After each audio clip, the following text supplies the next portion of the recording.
have thought the world outside would be the world that we live in. A world of social distancing, of families locked in, where 2 metres apart is the commonly accepted distance. And when our groceries come in, we have to give them a good rinse. Where schools are closed and roads are empty. Where toilet roll is scarce and time is plenty. Our world has been turned completely on its head. But in place of fear, maybe instead, we should cast our gaze back about 2,000 years, when a man on a donkey was greeted with cheers as he entered a city for his few final days. The streets resounded with joy and praise. This man had done wonders and taught with conviction, yet this final journey was towards crucifixion.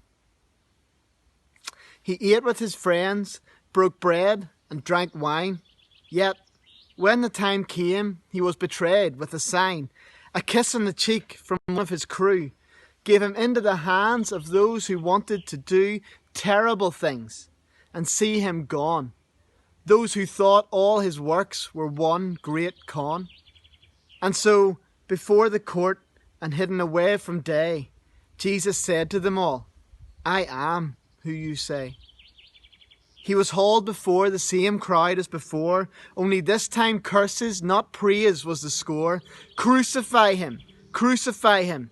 In unison they roared, and Jesus was mocked, whipped, beaten, and scorned. Dressed in robes and crowned with thorns, he carried his cross, and the world was forlorn as he was nailed to the wood with nails in his hands. Surely this wasn't God's master plan.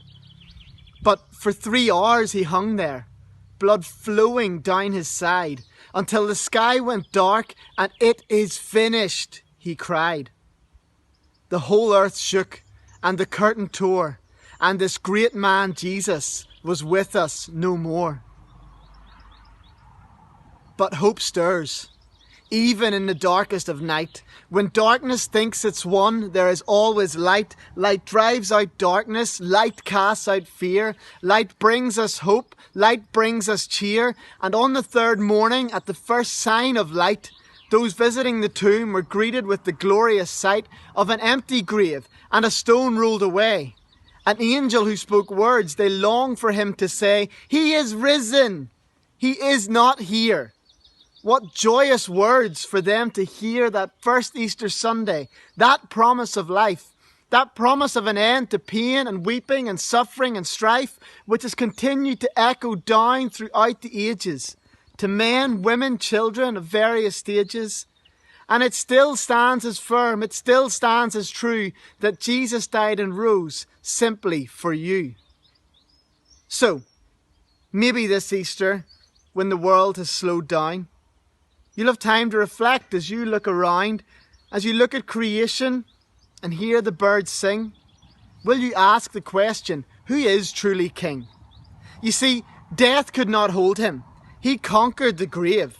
With the power to forgive and the power to save each one of us from our lives of sin, when we simply ask for him to come in and dwell in our lives and give him our heart, he promises new life. He promises a new start.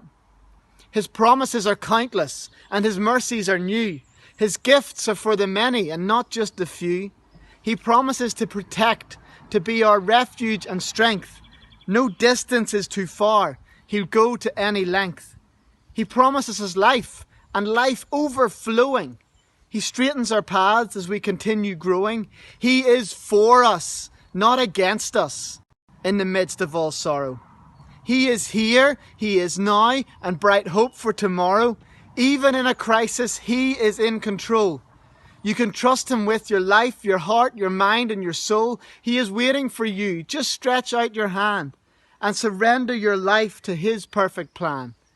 He is the only one on whom we can depend. He is the one on who will bring this to an end. He has the victory over everything. He is the one who is the true King.